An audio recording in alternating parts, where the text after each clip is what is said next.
Season 7-ൽ കൂതറ game കളിച്ചിരുന്ന മത്സരാർത്ഥികൾ ആരൊക്കെയെന്ന് നോക്കാം.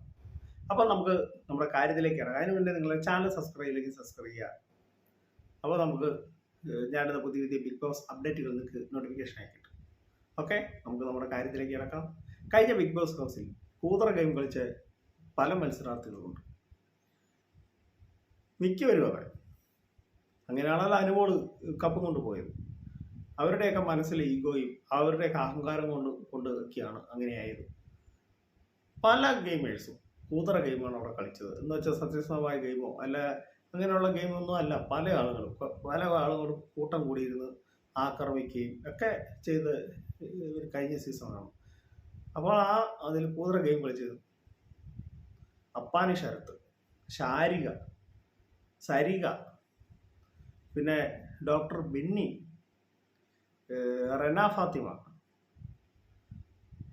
അക്ബർ, ഇവരെല്ലാം ഒരു ഗ്രൂപ്പായിട്ട് നിന്നാണ് അവർ ജയിച്ചത്. ഇവർക്കറിയാം ഒറ്റയ്ക്ക് നിൽക്കാൻ പറ്റത്തില്ല. ഇവരൊക്കെ ഓരോ ഗ്രൂപ്പിൻ്റെ ഭാഗമായി നിന്ന് വന്ന ആൾക്കാരാണ്. അതുകൊണ്ടൊക്കെയാണ് അവരുടെ ഗെയിമിലും ആ ഒരു മാറ്റം ഉണ്ടായത്.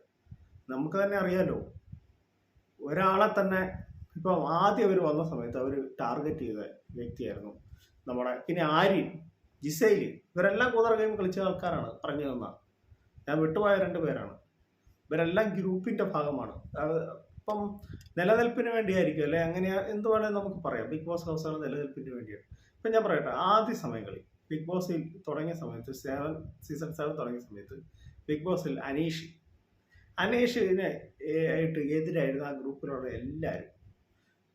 എല്ലാവരും അനീഷിനെതിരായി. അത് കഴിഞ്ഞിട്ടാണ് അനീഷിനെ സപ്പോർട്ട് ചെയ്ത് അനുമോൾ രംഗത്തുന്നത്. പിന്നെ അനുമോളോടായി കലിപ്പ് വന്നു. പിന്നെ ഒരാളെ ടാർഗറ്റ് ചെയ്തു, പ്രത്യേകിച്ച് അനുമോളെ എങ്ങനെയൊക്കെ ദ്രോഹിക്കാൻ പറ്റുമോ അതുപോലെയൊക്കെ മാക്സിമം ദ്രോഹിച്ചു. നെവിനും അതിൻ്റെ ഭാഗമാണ്, ഇല്ലെന്ന് പറയുന്നില്ല. എങ്ങനെയൊക്കെ ഒരാളെ ദ്രോഹിക്കാൻ പറ്റുമോ അതിൻ്റെ മാക്സിമം ചെയ്ത വ്യക്തികളാണ് ഈ പറഞ്ഞ എല്ലാവരും. കുറച്ച് പേരൊക്കെ എനിക്ക് വിട്ടുപോയി, അതുകൊണ്ട് പിന്നെ ഞാൻ ഓർത്ത് അവരുടെ പേര് ക്ഷമിക്കണം. എന്നിരുന്നാലും ഒരു വ്യക്തിയെ നമ്മൾ ഗെയിം കളിക്കും, നമ്മൾ നേരിട്ട് ഗെയിം കളിക്കണം. അല്ലാതെ കൂട്ടം കൂടി ഇന്ന് ഒരാളെ ആക്രമിക്കുക എന്നൊക്കെ പറയുമ്പോൾ ഒരുമാതിരി ചീപ്പ് ഗെയിമാണ്. അപ്പോൾ നമുക്ക് വേണം പറയാം അത് അവരുടെ ഗെയിമിൻ്റെ ഭാഗമാണ് എന്ന്. ഗെയിമാണേലും എന്ത് തേങ്ങയാണേലും എന്ത് മാങ്ങാത്തൊലിയാണേലും ഒരാളെ കൂട്ടം കൂടി ഇന്ന് ആക്രമിക്കുക. ജനങ്ങൾ പൊട്ടന്മാരല്ല, അവർ ആ വ്യക്തിക്കുള്ള വോട്ട് ചെയ്യുള്ളൂ. പണ്ട് പോലെ നമ്മൾ കാണുന്നത് ഇത് സീസൺ 2 തൊട്ട് രജിസാറിനെയായിരുന്നു ഫസ്റ്റ് തുടങ്ങിയത്. അത് കഴിഞ്ഞ് ഡോക്ടർ റോബിൻ, ഇവർക്കൊക്കെ ഫാൻസായില്ലേ. അഖിൽമാരാറ്, അങ്ങനെയുള്ള ഓരോരുത്തർക്കും ഓരോ ഫാൻസായി. അപ്പം നമ്മളീ പറഞ്ഞിട്ടോ അല്ല നിങ്ങളീ പറഞ്ഞിട്ടോ ഒരു കാര്യമില്ല. എല്ലാവരും ഈ ഒറ്റയ്ക്ക് ഗെയിം കളിക്കാൻ വന്നവർ ഗെയിം കളിക്കണം. കൂട്ടം കൂടി ഇപ്പോൾ അവരുടെ ഗെയിമിൻ്റെ ഭാഗമായിരിക്കാം. എന്നിരുന്നാലും ഒരാളെ തന്നെ ടാർഗറ്റ് ചെയ്ത് ഇപ്പം ഉദാഹരണം പറയാം, ഇവരെല്ലാം ഔട്ടായ സമയത്ത് ബിഗ് ബോസിൻ്റെ ഇവർ ഫൈനലിൽ വരുന്ന സമയത്ത് വിളിച്ചായിരുന്നല്ലോ, ഇവരെല്ലാം കയറി വന്നായിരുന്നല്ലോ. അപ്പോൾ ഈ അനുമോളോടുള്ള കാട്ടാൻ കൊണ്ടാണ് അനീഷിന് കിട്ടേണ്ട കപ്പ് അനുമോൾക്ക് കിട്ടിയത് എന്ന് നിങ്ങൾക്ക് അറിയാലോ.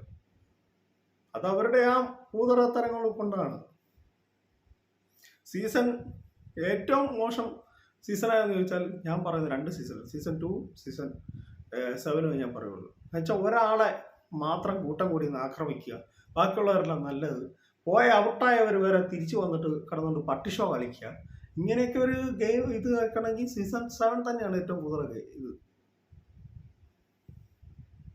ഞാൻ പറഞ്ഞതിൽ എന്തെങ്കിലും സത്യമില്ലെങ്കിൽ നിങ്ങൾ കമൻറ്റ് ചെയ്യുക. അപ്പോൾ എൻ്റെ കൊച്ചു വീഡിയോ അവസാനിക്കുകയാണ്. നിങ്ങൾക്ക് ഇഷ്ടമായെങ്കിൽ വീഡിയോ ലൈക്ക് ചെയ്യുക, ഷെയർ ചെയ്യുക, ചാനൽ സബ്സ്ക്രൈബ് ചെയ്യുക. മറ്റൊരു വീഡിയോ ആയിട്ട് ഉടനെ വരുന്നതായിരിക്കും. Thank you, bye bye.